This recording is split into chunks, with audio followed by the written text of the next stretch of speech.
So the topic was valuation under the customs law. Import valuation, that we have already completed in detail. Only small portion is left out, that is export valuation, right? So now we put the topic export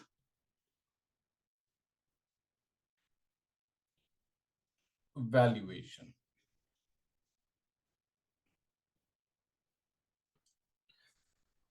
Question is, why export valuation is required?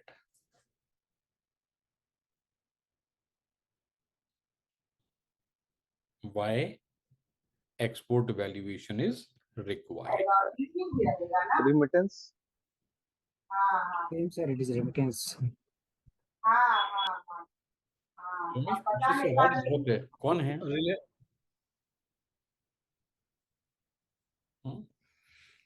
देखो, अगर पीछे by chance कोई disturbance है, you can keep your mic on mute, not a problem.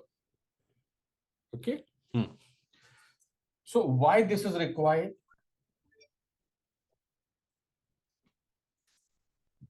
Reason number one: how many products are there, or how many goods are there on which export duty is chargeable? 50 to 55.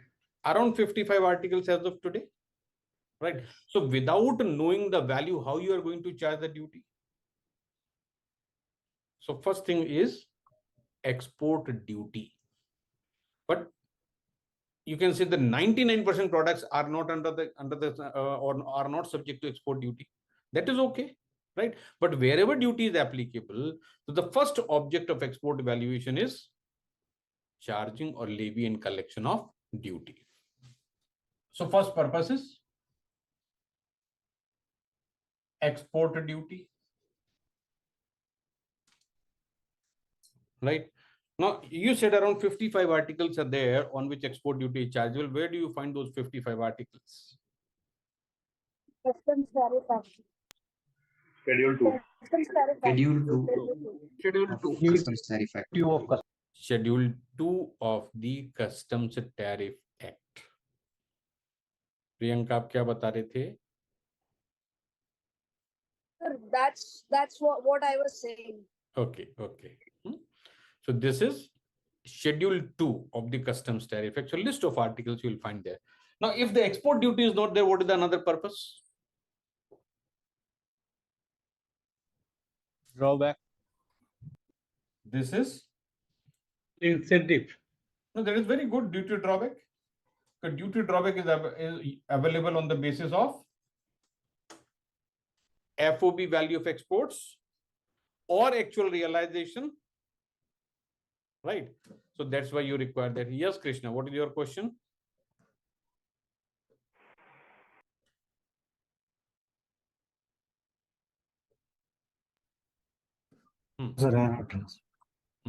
So duty drawback or maybe any other incentive. So you can put in the bracket incentives.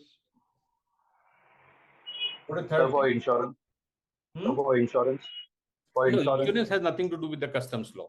It is up to you for what value you take the insurance, right? So even if you are exporting the goods worth of $5,000, right, and you claim an insurance of $25,000, whether insurer will issue it for $25,000 or not.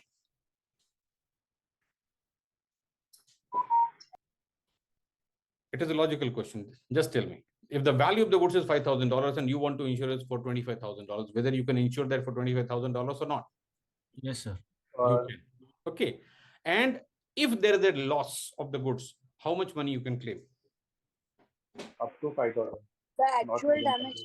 Actual only, because insurance law is only for putting the person in the same position where he was before the loss occurred. So actual loss is 5,000. So if you claim the policy or you take the policy for $25,000, you pay the premium according to $25,000 face value, but maximum claim can be. So any insurance, whether house insurance or vehicle insurance or personal insurance, whatever you take, please ensure that you don't overvalue it. Never ever. Okay. तो मान लीजिए अगर आपके पास car है और car आपके पास 20 लाख रुपए की और आपने उसका इंश्योरेंस 50 लाख का करा दिया, आराम से करके जाएगा वो, because he is going to get the commission on that premium. But when it comes to claim, the claim will be on actual market value of the product. Okay, so insurance cannot be used for making money. So not for insurance. So that topic is one. What next? Number 3. This is, so when the goods are going out from India, right? Somebody is sending the goods from India. What is the responsibility of the exporter? Declaration.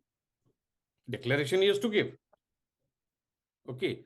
But whenever goods are exported It's not a prohibited. on a sale basis, listen it, or warehousing abroad and sale, 2 bases. There are multiple bases of export, right? So either goods are being exported on sale basis, or those are being exported on warehousing abroad and sale basis. He has to ensure export proceeds are realized within the stipulated time. So how much export proceeds is going to realize? That's why valuation is required, right? And government sometimes regulate the price also. You cannot export the goods below a certain price, right? Government is also having the minimum export prices for certain products. So this is export realization. Export realization. These are the basic purposes why the export valuation is required. Now here, since we are talking about export, what are other purposes for which export can be made and the payment is not going to be realized? Think of it. The schemes under FPT which we have read, the advance authorization. नहीं बेटा, EPCG scheme. दूसरा मेरा question है, किस किस परिस्थिति में आप एक्सपोर्ट करेंगे और उसका एक्सपोर्ट का पैसा आपको नहीं आएगा? एग्जीबिशन पर्पस, एग्जीबिशन, लेकिन एग्जीबिशन के बाद गुड्स तो वापस आ जाएंगे. Gift. Re-export. This is one case where you are sending the goods, value has to be there, but the payment is not going to be realized. What in next? Re-export. Some kind of donation. Impulse. Donation. Okay. Sample. Okay. So defect piece re-exported. तो return है ना, वो return है. Now see this.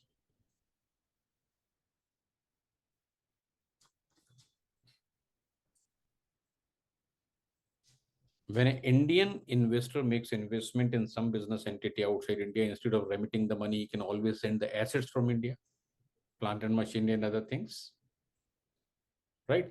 In that case also, actually money is not going to be realized, but it will be considered as an Indian investment made in that particular country. That's why valuation is required. Okay. Similarly, you're not going to realize anything when there is a project execution.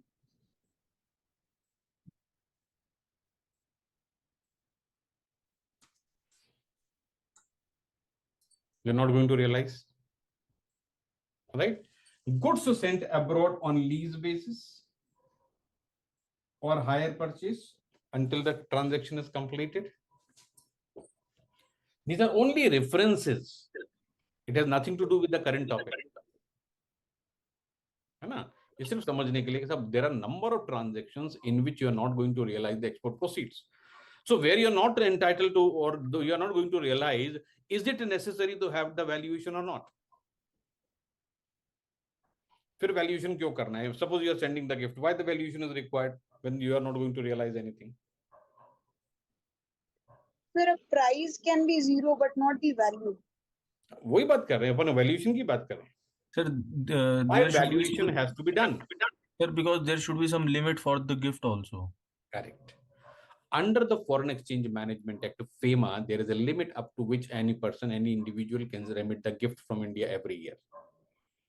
And if the value of the gift is exceeding, then that is not free. Right? For that, special permissions are required. So you got it very clearly that yes, in case of gift, there is a limit under the which law? FEMA. FEMA. not under the Customs Act. Right. So from that point of view, value is there for the purpose of gift also. Same as about the donation. Right. What happened sometime back in Turkey? Right. There was a natural disaster. All the relief material was sent from India. Right. So when government of India is sending, the government can always issue notification the very same day that these goods are being sent, and this will be treated as fully exempt from duty, even if it is chargeable. Right. What about samples? Same. There is a limit up to which the value up to which you can send the samples. Otherwise, you can send the whole consignment as a sample, and nothing is going to be realized. Right. Everything there is a limit. Same is investment being made abroad. So Indian person or Indian industry is going to make some investment outside India, and instead of remitting the money, they are sending it in the form of plant, machinery, and other assets. Okay, so these are the cases where export realization will not be there, but still the valuation is always required.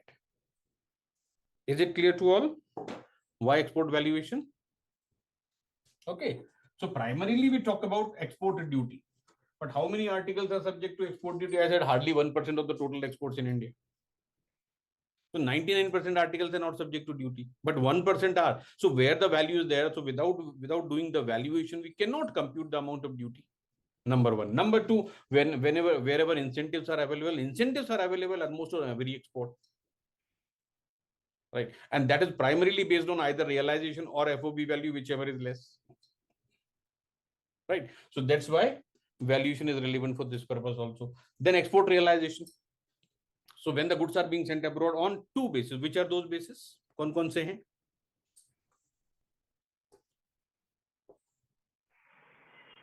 Sale or warehousing.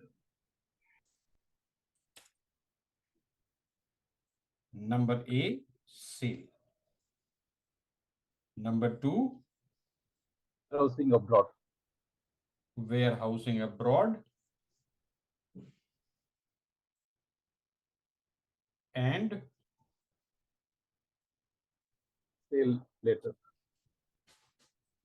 Okay, so ये दो चीजें हैं जिसमें आपके पास export proceeds आना ही चाहिए with in the stipulated period.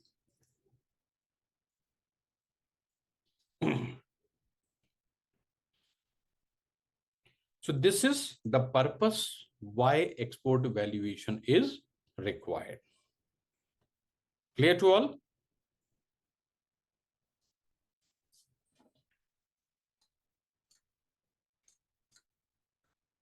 Now, which section is relevant for export valuation? Section 14.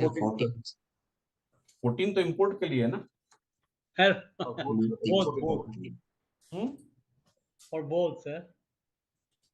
दोनों के लिए. अच्छा, कितने लोग मानते हैं कि सिर्फ इंपोर्ट के लिए सेक्शन 14?